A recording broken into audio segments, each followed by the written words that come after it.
안녕하세요. 스라 정보사연입니다. 오늘 들려드릴 사연은 평생을 바늘과 실로 살아온 한 어머니의 이야기입니다. 자식에게 모든 것을 바쳤지만 냄새나는 천 조각이라는 말로 무너져 내린 한 사람의 인생, 그리고 그 끝에서 되찾은 존엄에 관한 이야기입니다. 지금부터 이점래 어머니의 진짜 이야기를 들려드리겠습니다. 어머님, 제발 그 냄새나는 천조각 좀 치우세요. 가슴이 덜컥 내려앉더군요. 마치 날카로운 바늘에 심장을 찔린 듯 숨이 턱 막혀왔습니다. 그날도 저는 거실 한 구석, 햇볕이 겨우 드는 쪽창 아래 앉아 바늘을 잡고 있었습니다. 제 손에 들린 것은 낡고 해진 천조각이 아니라 제 인생이었습니다. 안녕하세요. 어느덧 머리엔 하얀 서리가 내리고 눈가엔 세월의 강물이 깊게 패인 이점례라고 합니다. 경남의 이름 없는 작은 마을에서 평생을 바늘과 실을 벗삼아 살아온 촌부이지요. 여러분은 냄새라는 말에 어떤 기억이 떠오르시나요? 누군가에게는 향긋한 꽃내음이겠지만 서울 강남 아들 내외의 으리으리한 아파트에서 저는 그저 묵은내 나는 노인일 뿐이었습니다. 제 며느리가 쏘아붙인 그 말 한마디가 평생을 지켜온 제 자존심을 난도질할 줄은 그때는 미처 몰랐습니다. 그저 제가 너무 오래 살아서 너무 낡은 사람이 되어서 풍기는 죄스러운 냄새인가 보다 하며 죄인처럼 고개를 숙일 뿐이었지요. 참 서글픈 일이지요. 내 배 아파 낳은 자식의 집에서 숨소리조차 죽여가며 살아야 한다는 게 말입니다. 저에게 자수는 단순한 바느질이 아니었습니다. 남편을 저 세상으로 먼저 떠나보내고 젊은 과부 소리 들으며 눈물 훔칠 때마다 저는 바늘을 잡았습니다. 마음이 무너질 것 같으면 붉은 실을 깨어 매화를 놓았고 가난이 뼈에 사무칠 때는 푸른 실을 당겨 소나무를 심었습니다. 손가락 끝이 헐어 피가 배어나와도 멈출 수 없었어요. 그 바늘땀 하나하나가 우리 아들 쌀밥이었고 등록금이었고 미래였으니까요. 동네 사람들은 그랬죠. 점례네 자수는 살아있다. 꽃에서 향기가 나고 새가 날아오를 것 같다. 친정 어머니께 물려받은, 아니 그 윗대 할머니 때부터 내려온 우리 가문의 비법이었습니다. 하지만 저는 그게 예술인 줄도 모르고 살았습니다. 그저 내 새끼, 남부럽지 않게 키우고 싶은 어미의 간절한 기도였을 뿐이죠. 그렇게 키운 아들이 서울 명문대를 가고 번듯한 사업가가 되어 장가를 갔을 때 저는 다 이루었다 생각했습니다. 이제 내 몫은 다 했으니 고향 집 툇마루에 앉아지는 노을이나 보며 늙어가면 되겠다 싶었지요. 그런데 인생이란 게 참 얄궂습니다. 우리네 삶은 왜 끝까지 편안한 쉼을 허락하지 않는 걸까요? 어머니, 사업이 좀 어려워요. 와서 애 좀 봐주시고 살림 좀 도와주세요. 아들의 그 한마디에 칠순 노구가 짐을 쌌습니다. 내 몸 편하자고 자식 힘든 꼴을 어찌 보겠습니까? 그런데 막상 올라온 서울은 제가 알던 세상이 아니었습니다. 며느리는 제가 거실에 나와 있는 것조차 싫어했습니다. 제가 수투를 꺼내기라도 하면 마치 벌레를 본 듯 질색을 했지요. 어머님, 요즘 세상에 누가 그런 촌스러운 걸 해요? 그 실에서 먼지 날리잖아요. 우리의 기관지 나빠지면 어쩌시려고요? 제발 동네 창피하게 거실에 펼쳐놓지 말고 방에만 계세요. 방에만 계세요. 방에만 계세요. 그 말은 감옥의 갇히라는 말보다 더 무섭게 들렸습니다. 저는 묻고 싶었습니다. 얘야, 이 자수로 내 남편을 키웠다. 이 촌스러운 바느질이 너희가 누리는 그 풍요의 밑거름이란다. 하지만 목구멍까지 차오른 말을 삼키고 또 삼켰습니다. 혹시나 나 때문에 아들 부부 싸움이라도 날까봐. 그저 미안하다, 내가 주책이다 하며 방으로 들어갔지요. 여러분도 그러신 적 있으신가요?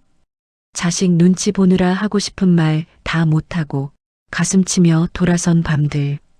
우리 세대 부모란 이름이 참 서럽고 외로운 자리더군요. 며느리의 구박 속에서도 저는 멈출 수 없었습니다. 밤이 깊어 식구들이 모두 잠들면 조용히 스탠드불을 켜고 바늘을 들었습니다. 지난 3년, 제 남은 생명을 깎아 바치듯 공을 들인 작품이 하나 있었습니다. 바로 1월 오봉도였습니다. 임금님 뒤에 놓이던 그 그림 해와 달 5봉우리를 자수로 놓는 작업이었죠.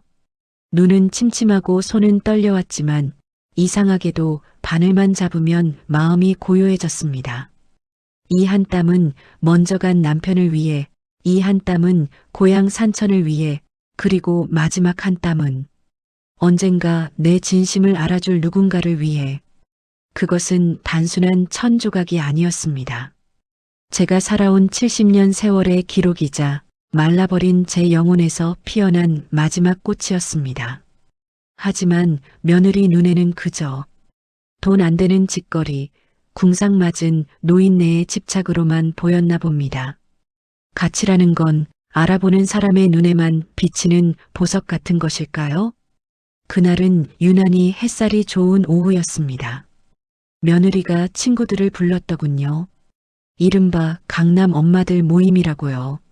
저는 며느리의 언명대로 쥐 죽은 듯 방 안에 숨어 있었습니다. 그런데 거실에서 자지러지는 웃음소리가 들려왔습니다. 불길한 예감에 문을 살짝 열어보았죠. 아, 제 심장이 멈추는 줄 알았습니다. 제 3년의 피땀, 그 1월 오봉도가 며느리의 손에 들려 허공에 나부끼고 있었습니다. 얘들아, 이것 좀 봐. 우리 시어머니가 매일 밤새우며 만드는 거야. 웃기지 않니? 어머 세상에. 이게 뭐니? 무슨 무당집에 걸어놓는 부적 같아. 촌스럽다 정말. 어머님이 아직도 옛날 세상에 사시네. 요즘은 명품 그림 하나 걸어두는 게 재테크인데. 그들은 제 인생을 안주 삼아 깔깔거리고 있었습니다. 그리고 며느리가 말했습니다. 안 그래도 버리려고 내놨어. 냄새나고 지저분해서 너희 보여주려고 잠깐 둔 거야. 그 말과 함께 며느리는 제 작품을, 제 남편이고 제 고향이고 제 영혼인 그 천을 검은 비닐봉지에 구겨 넣었습니다. 마치 오물 묻은 걸레를 치우듯이 말이죠. 저는 그 자리에서 얼어붙었습니다. 달려나가 뺨이라도 한 대 치고 싶었지만 다리가 후들거려 움직일 수가 없었습니다. 그날 밤 저는 난생 처음으로 아들 부부 몰래 짐을 쌌습니다. 더 이상은 단 하루도 이곳에서 숨 쉴 수가 없었으니까요. 다음 날 아침이었습니다. 제가 짐 가방을 문 뒤에 숨겨두고 마지막으로 집을 나서려던 찰나였죠. 현관벨이 요란하게 울렸습니다. 며느리가 문을 열자 양복을 입은 점잖은 신사 한 분과 카메라를 든 사람들이 서 있었습니다. 며느리는 겁에 질려 제 방으로 뛰어왔습니다. 어머님, 이 사람들이 어머님을 찾는데요? 무슨 사고 치셨어요? 저는 영문도 모른 채 거실로 끌려나갔습니다. 그런데 그 신사분이 저를 보자마자 신발도 벗지 않고 달려와 제 두 손을 덥석 잡는 게 아니겠습니까? 선생님, 드디어 찾았습니다. 이점내 선생님 맞으시지요?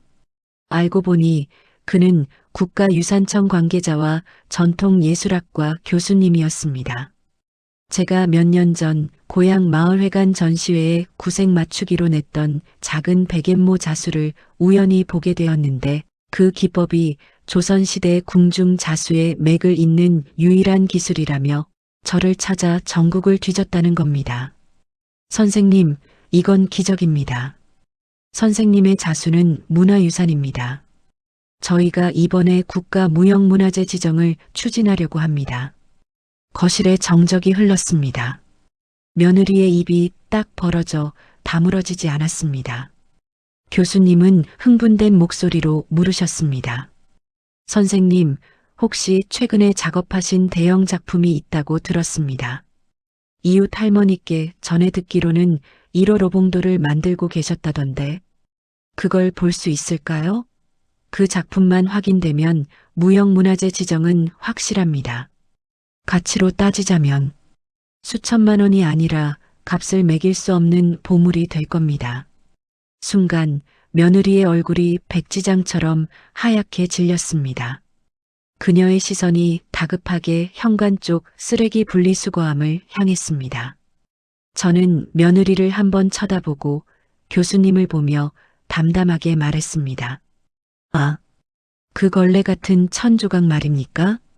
교수님의 눈이 휘둥그레졌습니다. 네, 걸레라니요?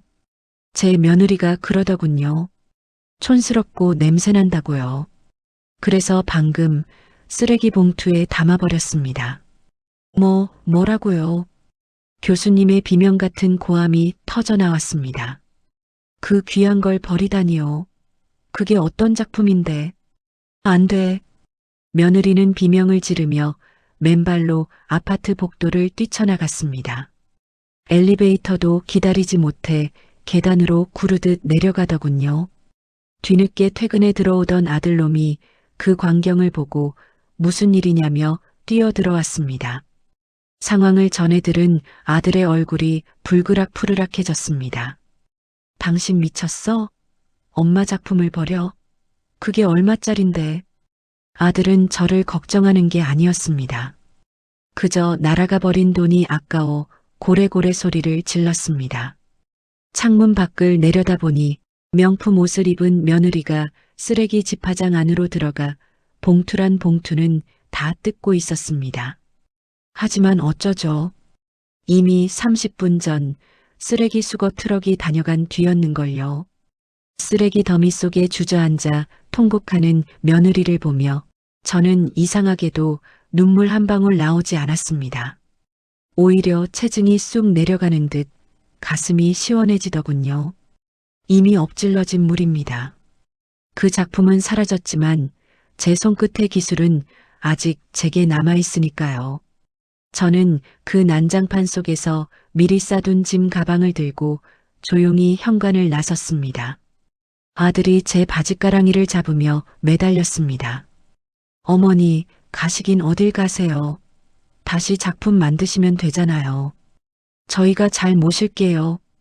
저는 아들의 손을 차갑게 뿌리쳤습니다. 돈 때문이 아니다. 내 인생을 쓰레기 취급하는 곳에선 단 하루도 더 머물 수 없다. 너희는 그 잘난 명품이나 닦으며 살아라. 나는 내 가치를 알아주는 곳으로 가서 진짜 명품을 만들련다. 그렇게 저는 뒤도 돌아보지 않고 서울을 떠났습니다. 지금 저는 어떻게 지내냐고요? 고향에 내려와 국가의 지원을 받아 전통 자수전수 교육관을 열었습니다. 제자만 수십 명이고 외국에서도 파란 눈의 학생들이 제 바느질을 배우러 옵니다. 교수님 말씀대로 저는 무형문화재 보유자로 인정받는 과정을 밟고 있고요. 사라진 1호 봉도요? 허허, 걱정 마세요. 더 근사하게, 더 보란듯이 다시 만들고 있으니까요. 이번엔 며느리의 눈치가 아니라 제자들의 존경 어린 눈빛을 받으며 말이죠. 아들 내외 소식은 가끔 들립니다. 사업이 더 어려워졌는지 아니면 제가 유명해졌다는 소문을 들었는지 매일같이 교육관 앞을 서성이며 용서를 빈다고 하더군요. 하지만 저는 문을 열어주지 않습니다. 매정한 어미라 욕해도 좋습니다. 사람의 가치를 돈으로만 환산하는 그들에게 제 남은 인생을 낭비하고 싶지 않으니까요. 제 이야기를 들어주시는 여러분, 나이 들어간다는 것 때론 서럽고 외로운 일입니다. 몸은 예전 같지 않고 자식들은 품을 떠나고 세상은 우리를 낡은 뒷방 늙은이 취급하기도 하지요. 하지만 기억하세요. 우리가 지나온 세월은 결코 낡은 것이 아닙니다. 그 시간들은 냄새나는 걸레 조각이 아니라 세상 무엇보다 귀한 비단 위에 놓인 찬란한 자수입니다. 자식에게 기대지 마세요. 타인의 시선에 주눅 들지도 마세요. 여러분의 가슴 속에는 아직 세상 누구도 흉내낼 수 없는 당신만의 아름다운 무늬가 숨쉬고 있습니다. 지금이라도 늦지 않았습니다. 당신의 인생이라는 수틀 위에 가장 화려하고 당당한 꽃 한 송이 피워보시길 바랍니다. 저 이점리가 여러분의 그 빛나는 황혼을 온 마음 다해 응원하겠습니다. 고맙습니다. 사랑합니다.